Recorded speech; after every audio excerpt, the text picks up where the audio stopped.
আজি আপোনালোকৰ যি সংবাদমেলৰ কাৰ্যসূচী হয়, সন্মানীয় গোসাইগাঁও প্ৰেছ ক্লাবৰ অন্তৰ্গত বিভিন্ন সংবাদ মাধ্যমৰ সৈতে জড়িত শ্ৰদ্ধাৰ সাংবাদিক বন্ধুসকল, আজি আমাৰ এইখন সংবাদমেলত উপস্থিত আছে আমাৰ সন্মানীয় RMCৰ উপদেষ্টা আব্দুল আজিজ খান চাহাব। ইয়াতো আমাৰ উপস্থিত আছে কেন্দ্ৰীয় সমিতিৰ উপসভাপতি ফজৰ আলী আহমেদ ডাঙৰীয়া, আমাৰ সাধাৰণ সম্পাদক ছাজান আহমেদ ডাঙৰীয়া, কোকৰাঝাৰ জিলা সমিতিৰ সভাপতি সম্পাদক আৰু বিষয়ববীয়াসকল। আজি আমাৰ RMCৰ এইখন জৰুৰীভাৱে প্ৰেছ মিটৰ মূল উদ্দেশ্যটো হ'ল যে আজি আমাৰ গোসাইগাঁৱৰ RMCৰ মুখ্য কাৰ্যালয়ত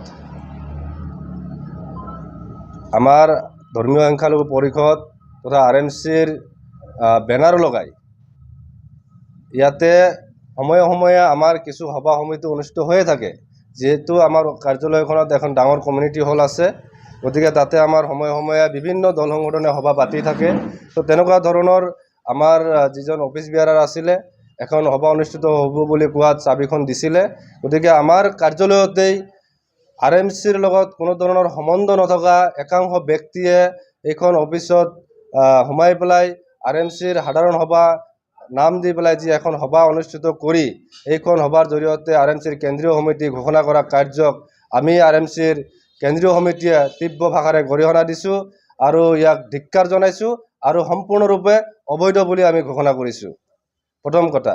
দ্বিতীয় কথা হ'ল, এইখন সভাত আমি দেখিবলৈ পাইছোঁ যে বিভিন্ন সংবাদমেলৰ জৰিয়তে আমি দেখিবলৈ পাইছোঁ যে এইখন সভাৰ পিছত যিখন সংবাদমেল অনুষ্ঠিত কৰিছিল, সেই সংবাদমেলত BPFৰ CWC মেম্বাৰ তথা PMB বৰ্ডৰ মেম্বাৰ গুলজাৰ হুছেইন মোল্লা চাহাবৰ সভাপতিত্বত এইখন সভা অনুষ্ঠিত হৈছিল আৰু একেই সংবাদমেলত কেন্দ্ৰীয় সমিতিৰ ঘোষণা কৰিছে আৰু তাতে 7খনকৈ জিলা সমিতি থকা বুলি কৈছে।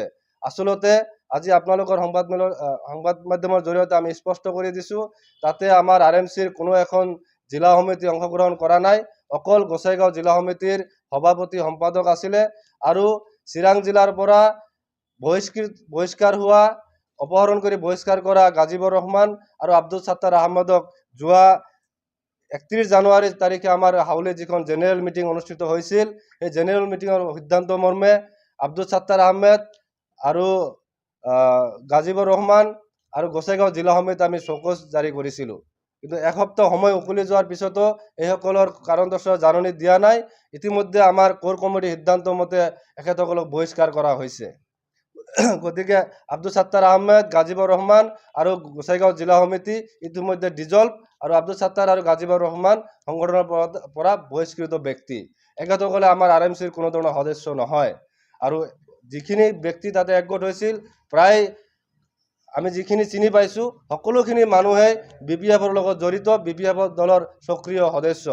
গতিকে এতিয়া আমাৰ প্ৰশ্ন হৈছে যে গুলজাৰ হুছেইন মোল্লা BPFৰ CWC মেম্বাৰ আৰু PMB বৰ্ডৰ মেম্বাৰ হৈ পেলাই RMC এখন জাতীয় সংগঠন, এই সংগঠনটোক দ্বিখণ্ডিত কৰাৰ কাৰণে, বিভাজন কৰাৰ কাৰণে যি ষড়যন্ত্ৰ ৰচনা কৰিছে, ইয়াক আমি তীব্ৰ ভাষাৰে গৰিহণা দিছোঁ আৰু ধিক্কাৰ জনাইছোঁ আৰু আমি সকীয়াই দিছোঁ এইসকল ষড়যন্ত্ৰকাৰীসকলক যে এইখন জাতীয় সংগঠন।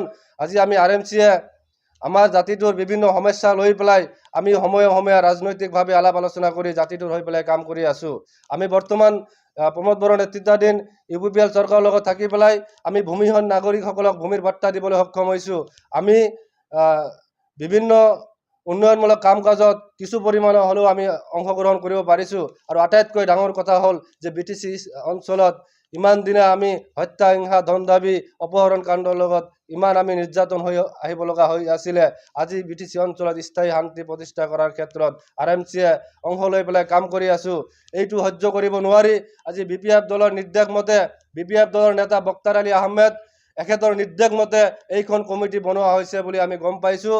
গতিকে আমি আজিৰ এইখন সংবাদমেলৰ জৰিয়তে BPF দলৰ উপসভাপতি বক্তাৰ আলী আহমেদকো আমি তীব্ৰ ভাষাৰে আমি সকীয়াই দিছোঁ যে আপোনাৰ ইয়াৰ পৈতৃক সম্পত্তি নহয়। যোৱা 17 বছৰে হাগ্ৰামা মহিলাৰী শাসনকালত আপুনি RMCক ব্যৱহাৰ কৰি যি কলংকিত ভাৱে আপুনি RMCক ব্যৱহাৰ কৰিছে, সেয়া সংখ্যালঘু ৰাইজে পাহৰি যোৱা নাই। অকল আপোনাৰ ৰাজনৈতিক স্বাৰ্থৰ বাবে বিগত 17টা বছৰে হাগ্ৰামা মহিলাৰীৰ লগত মিলি পেলাই আপুনি ৰাজনৈতিক মুনাফা সিদ্ধি কৰাৰ কাৰণে ব্যৱহাৰ কৰিছে। কেতিয়াও জাতিটোৰ কাৰণে কাম কৰা নাই। জাতিটোক নিৰাপত্তা দিয়াত আপুনি ব্যৰ্থ হৈছিল, আপুনি উন্নয়ন কৰাত ব্যৰ্থ হৈছিল, আপুনি আমাৰ অধিকাৰ আনাত ব্যৰ্থ হৈছিল। কেৱল নিজৰ চকীটো ঠিক ৰখাৰ কাৰণে RMCটোক আপুনি বিগত দিনত ব্যৱহাৰ কৰিছিল। কিন্তু আজি আমি RMCয়ে গোটেই BTCত প্ৰতিখন জিলা সমিতি, প্ৰতিখন আঞ্চলিক সমিতি সম্পূৰ্ণৰূপে আজি সক্ৰিয়ভাৱে আজি সুসংগঠিত হৈ পেলাই জাতিটোৰ কাৰণে আমি কাম কৰি আছো, আমি সমাজ সেৱা কৰি আছো।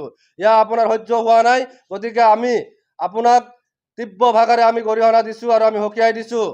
যি বিগত দিনত আপুনি জাতিটোৰ নামত যি দালালি কৰিলে, আজি নতুনকৈ আমি কেন্দ্ৰীয় সমিতি সম্পূৰ্ণভাৱে বৈধ কমিটি এখন থকাৰ পিছতো আপোনাৰ নিৰ্দেশত যি কমিটি গঠন হ'ল, সেয়া আপুনি অতি সোনকালে ভংগ কৰি দিয়ক।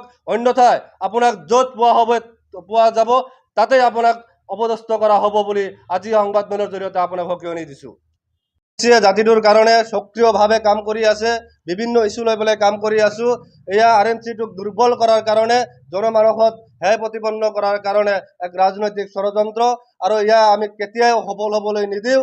যিসকল ব্যক্তি আজি আব্দুল ছাত্তাৰ আহমেদ, গাজিবুৰ ৰহমান এইসকল সংগঠনৰ নীতি নিয়ম বহিৰ্ভূত কাম কৰি থকাৰ কাৰণে, এণ্টি পাৰ্টি এক্টিভিটিজ কৰি থকাৰ কাৰণে আমি বহিষ্কাৰ কৰিছোঁ। আজিৰ সংবাদমেলৰ জৰিয়তে আমাৰ বক্তাৰ আলী আহমেদ, এখেতে আমাৰ চিফ এডভাইজাৰ আছিলে, প্ৰথমৰ পৰা আছিলে, যিহেতু আমি অপহৰণ কৰা নাছিলোঁ। কিন্তু আমাৰ ইতিমধ্যে কোৰ কমিটিৰ সিদ্ধান্ত মতে বক্তাৰ আলী আহমেদক আমি চিফ এডভাইজাৰৰ পৰা অব্যাহতি দি পেলাই আমাৰ সন্মানীয় উপদেষ্টা, আমাৰ ভাওৰাগুৰি হায়াৰ ছেকেণ্ডাৰীৰ প্ৰাক্তন অধ্যক্ষ, আমাৰ ৰিটায়াৰ্ড প্ৰিন্সিপাল আব্দুল আজিজ খান সাহেবক আমি মুখ্য উপদেষ্টা হিচাপে আমি ইতিমধ্যে কোৰ কমিটিৰ আলোচনা কৰি আমি নিযুক্তি দিয়া হৈছে। গতিকে সন্মানীয় আব্দুল আজিজ খান সাহেবৰ নেতৃত্বত আমি এখেতৰ পৰামৰ্শ লৈ আগন্তুক দিনত জাতিটোৰ হৈ পেলাই কাম কৰি যোৱাৰ কাৰণে আমি ইতিমধ্যে সিদ্ধান্ত লৈছোঁ। আৰু এটা স্পষ্ট কথা যে যিসকল ব্যক্তিয়ে আজি সংগঠনটোক দুৰ্বল কৰাৰ কাৰণে ষড়যন্ত্ৰ কৰিছে, এইসকলক বক্তাৰ আলীৰ লগতেই সেইসকল ব্যক্তিকো আমি সকীয়াই দিছোঁ যে য'ত পোৱা যাব আমাৰ প্ৰতিটো জিলা সমিতি, প্ৰতিটো আঞ্চলিক সমিতিক আমি আহ্বান জনাইছোঁ যে আপোনালোকে সক্ৰিয় হওক।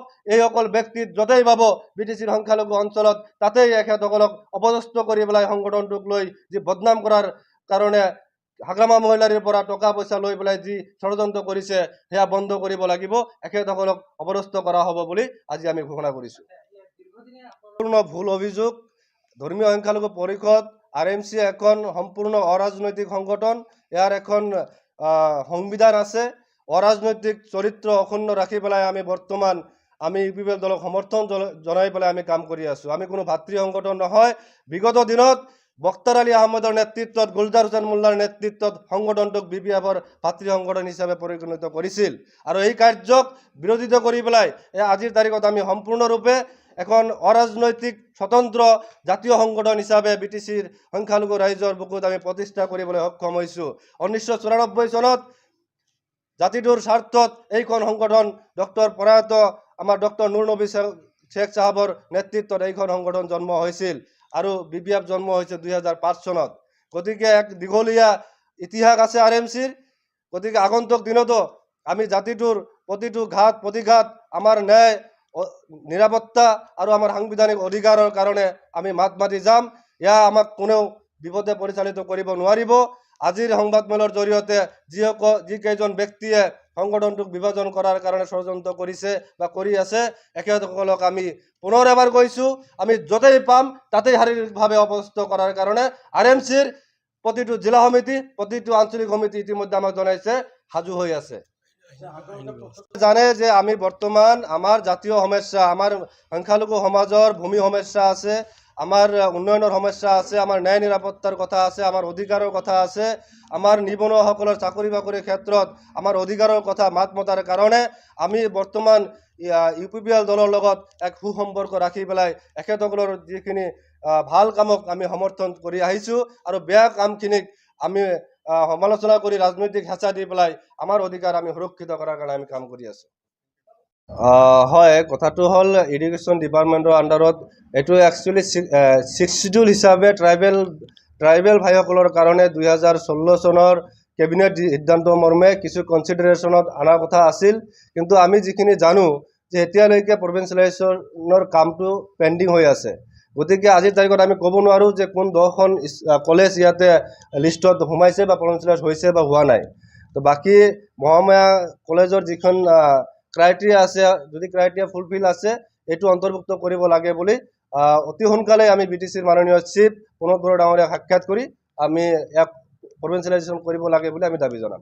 BTCত যিমান মহাবিদ্যালয় আছে কোনোখন মহাবিদ্যালয়ত আৰবী বিষয় আছে নেকি, আৰু যদি মানে নাই তেতিয়াহ'লে RMC কি ভূমিকা লৈছে?